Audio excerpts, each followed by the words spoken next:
Bom dia, chegamos com mais uma edição do programa Fóssil.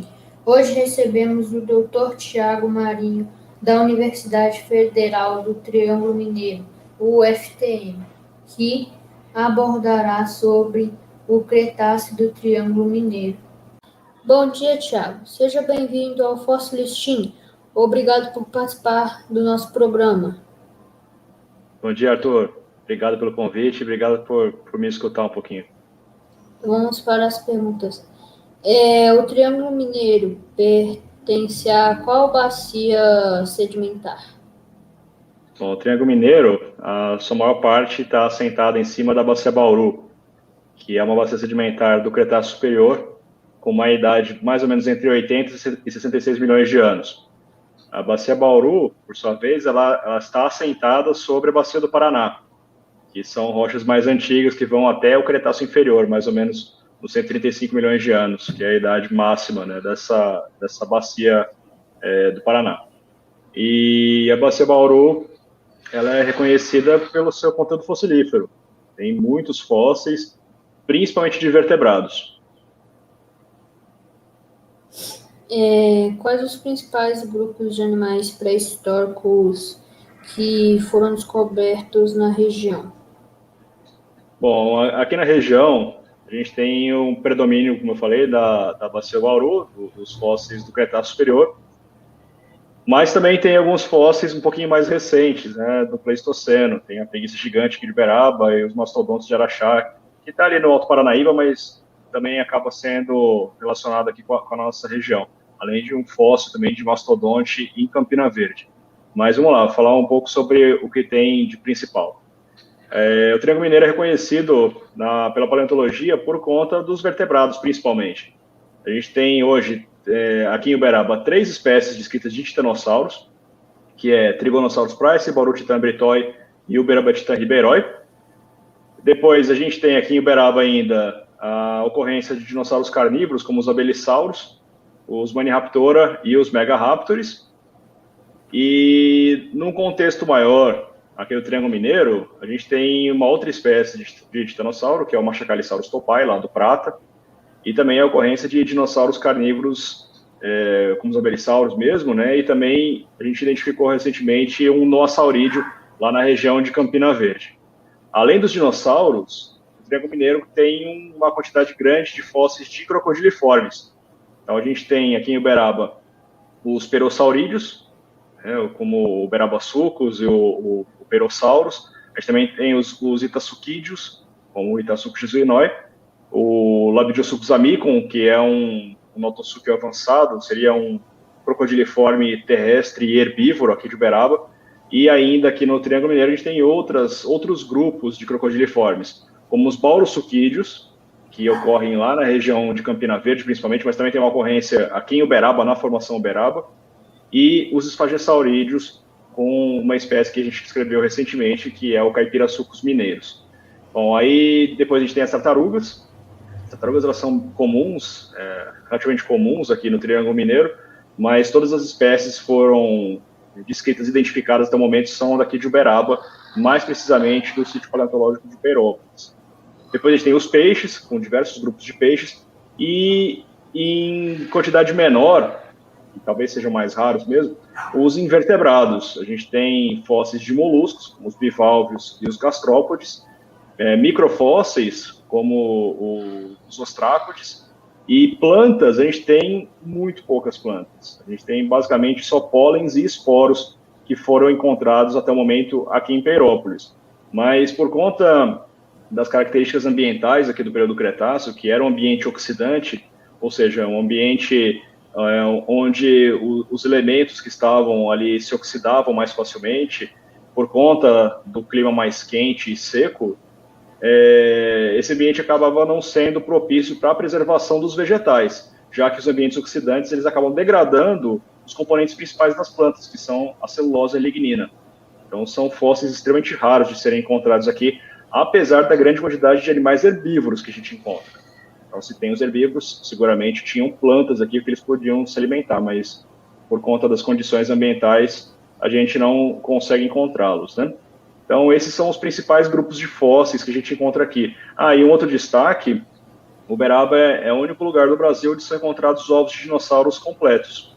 Então, cascas de ovos são comuns de serem encontradas por aqui, e de maneira um pouco mais rara, os ovos completos também já foram encontrados por aqui. Você acredita que pode ser encontrados fósseis inéditos na região? Você não tenha nenhuma dúvida, Arthur, porque a gente tem trabalhado de maneira mais atuante mesmo aqui na Formação Uberaba, que é uma unidade da Bacia Bauru de ocorrência mais ou menos circunscrita ao município de Uberaba, e também tem uma ocorrência, alguns poucos afloramentos aqui no município vizinho de Veríssimo. Então, a Formação Uberaba, por estar debaixo da cidade, ela tem os seus prós e seus contras. Os prós estão debaixo dos nossos pés. Então, para a gente poder chegar nos pontos onde tem as ocorrências, elas é relativamente fácil. Porém, como eu falei, está debaixo da cidade. Então, para acessar essas rochas, que tem pouquíssimos afloramentos naturais, é necessário que se faça algum tipo de obra na cidade. Então, quando vai construir um prédio, vai mexer em alguma avenida, alguma rua, alguma estrada. Então, às vezes, quando essas rochas elas são movidas, ou até mesmo um poço, né, quando ele é perfurado, acaba encontrando os fósseis, né? Então, tem essa dificuldade, mas tem essa facilidade. Então, na Formação Uberaba, como a gente tem trabalhado mais nos últimos anos, nós já temos encontrado alguns fósseis interessantes. Por enquanto, tem poucos grupos que foram identificados, né, que estão descritos na literatura, e nenhum chega a nível de gênero ou espécie, fica sempre em grupos maiores, como titanossauros, né, e o Megaraptor, por exemplo, mas agora a gente tem conseguido encontrar um pouco mais de fósseis, assim, um pouco mais de material, que seguramente vai ajudar a gente a entender um pouco mais. Inclusive, em breve, a gente espera já ter publicado um novo trabalho, né, que comenta, então, sobre as primeiras espécies descritas para a Formação Uberaba. Vai ser uma coisa muito interessante e inédita para cá. E com a chegada de mais paleontólogos aqui na região, seguramente o Triângulo Mineiro vai acabar tendo novos fósseis inéditos sendo encontrados e descritos. Então é questão realmente de tempo e de conseguir encontrar novos afloramentos, ou mesmo trabalhar em afloramentos já conhecidos, para que as escavações continuem, né, ou se iniciem, no caso dos novos, né, e a gente consiga, então, encontrar e identificar novos materiais. Então, eu não tenho dúvida que a gente vai encontrar, né? Todo ano a gente está trabalhando, a gente está indo a campo, os outros grupos de pesquisa também, então, eu tenho certeza que o Triângulo Mineiro ainda vai trazer muita coisa nova e muita coisa interessante aí no futuro. Quais os principais sítios paleontológicos localizados no Triângulo Mineiro? Bom, os principais sítios paleontológicos do Triângulo Mineiro, eles são aqui de Uberaba mesmo. A gente destaca basicamente dois, que é o sítio da BR-050, que é uma estrada que liga Santos até Goiânia, e aqui na nossa região liga Uberaba a Uberlândia, né, que é uma via muito importante para o Triângulo Mineiro e também no contexto maior para o Brasil, já que é uma via que liga um porto importante, que é o Porto de Santos, com grandes cidades. Então, é um ponto importante da logística do Brasil. Então, tem muita circulação por aqui, né? Então, nesse sítio da BR-050 foi encontrado o maior dinossauro do Brasil, que é o Uberaba Titan-Riberói. E também a gente tem sempre trabalhado por lá e tem aparecido coisas interessantes que também espero que no futuro sejam descritas e publicadas. Então, esse é um dos principais, e o outro, que seguramente é o principal, é o que tem maior reconhecimento no país e até no exterior, é o sítio paleontológico de Peirópolis, onde ocorrem vários afloramentos.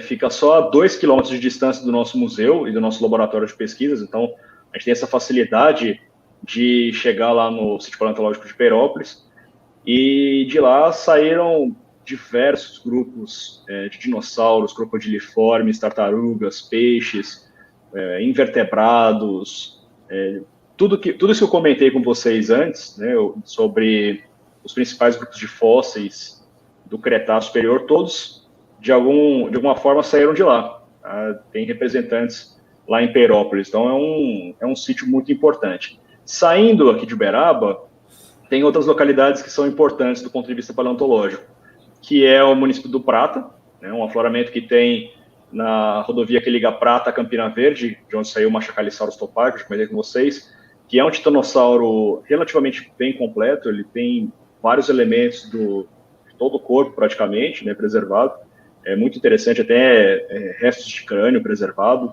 é uma espécie muito interessante, e os sítios que ficam na região de Campina Verde e Turama. Esses sítios a gente tem trabalhado bastante nos últimos 10 anos, e de lá já foram encontradas algumas espécies novas. Então, o nosso grupo de pesquisas já trabalhou, né, com Campina sucginise, que é um Baurossuchídeo, um crocodiliforme terrestre carnívoro, né, que foi descrito em 2011, e na sequência a gente continuou voltando lá no sítio, encontrou vários novos espécimes desse bicho, né? A gente tem mais ou menos uns 31 indivíduos identificados já de Campina sucginise, que é um número bem grande para um vertebrado terrestre do nosso contexto aqui da Bacia Bauru.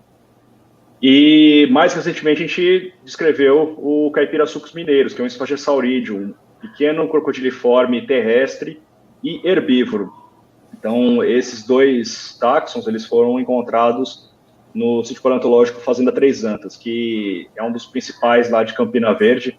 A gente sempre volta lá, sempre tem novos achados por lá. E depois, em outros sítios que a gente andou procurando ali na região, a gente encontrou o fêmur de um noassaurídeo, que é um dinossauro carnívoro de pequeno porte. Esse fêmur tem uns 12 centímetros de comprimento, mais ou menos, é pequeno, né, mais ou menos desse tamanho. E se o animal tivesse completo, ele teria por volta de uns 70 centímetros de altura, 1 metro mais ou menos de comprimento. Então é um animal de pequeno porte, né? Então foi uma descoberta bem legal e bem interessante que a gente fez ali na região. Bom, então essa região que fica já no Pontal do Triângulo Mineiro, o Pontal do Triângulo Mineiro é na região mais oeste aqui do Triângulo Mineiro. Tem muita exposição de rocha, tem muitos afloramentos, principalmente da formação adamantina, que é extremamente fossilífera. Então, com certeza, voltando nesses sítios e procurando novas localidades, também a gente vai acabar encontrando mais coisa por lá, enriquecendo ainda mais essa região tão importante e até então não muito prospectada, porque até pouco tempo não tinham paleontólogos por lá, agora tem. Então, a gente espera que esses grupos também façam suas descobertas e, claro, o nosso grupo também retornando lá sempre que a gente faça novas descobertas por lá.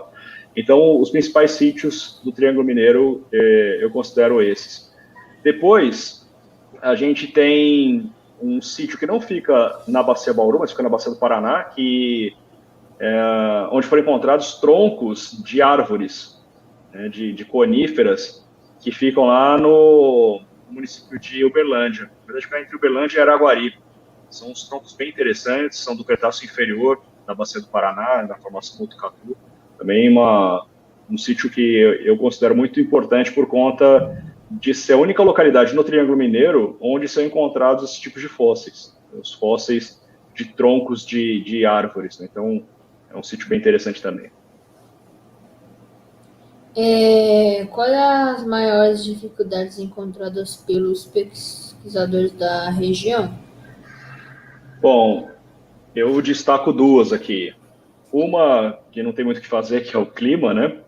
O Triângulo Mineiro, ele está sujeito a um clima bem marcado, com uma estação úmida e uma estação seca. A estação seca pega mais ou menos entre meados de abril até outubro, que é o momento que a gente consegue trabalhar mesmo, né? Na verdade, a partir de maio a gente já consegue trabalhar relativamente bem, por conta do sedimento já estar mais seco e não trazer riscos nem para as equipes, nem para os fósseis, né?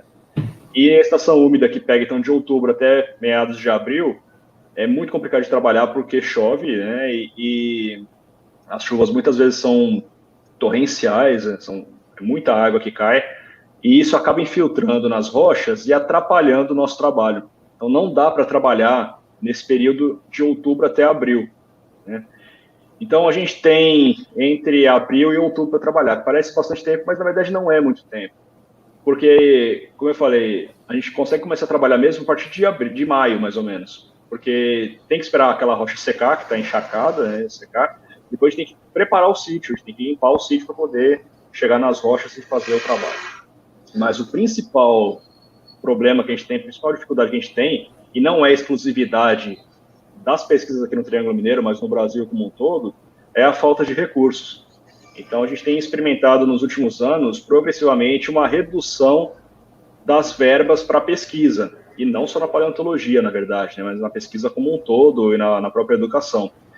E isso acarreta a problemas de logística mesmo, a gente não consegue ter dinheiro para ir para campo, para poder contratar uma equipe, então isso acaba sendo muito problemático, né? Para tentar sanar isso, a gente tem um laboratório relativamente bem equipado, uma coleção grande de fósseis, com mais ou menos 1.900 fósseis já depositados e tombados. Então a gente tem bastante trabalho a fazer ainda, mesmo que a gente não vá a campo. Mas é importante sempre ir a campo, né? Porque a gente nunca sabe quando uma nova descoberta pode ser feita ou quando a própria erosão das rochas pode acabar expondo fósseis. Então, é muito importante que a gente possa ir a campo. Estando aqui em Uberaba é um pouco mais fácil, porque os sítios são próximos, né? Então, a gente consegue ir com o carro próprio mesmo, às vezes até a pé, ir a algum sítio e coletar material. Mas com dinheiro fica muito mais fácil, né? Com dinheiro você consegue contratar uma equipe, consegue manter essa equipe mais tempo no campo, a gente consegue arrumar equipamentos para poder trabalhar melhor, né? Então, com essa falta de editais para pesquisa e de recursos para pesquisa, acaba sendo seguramente a maior dificuldade que a gente tem nas pesquisas aqui. Obrigado, Tiago. Obrigado, Arthur. Sempre um prazer falar um pouco do nosso trabalho. Espero que vocês tenham gostado, né, e que continue ainda bastante tempo esse projeto de vocês, que é muito legal. O programa de hoje encerra por aqui. Deixe seu like, se inscreva no nosso canal e ajude em seu crescimento. Até a próxima. Bom dia. Tchau, tchau. Bom dia, pessoal.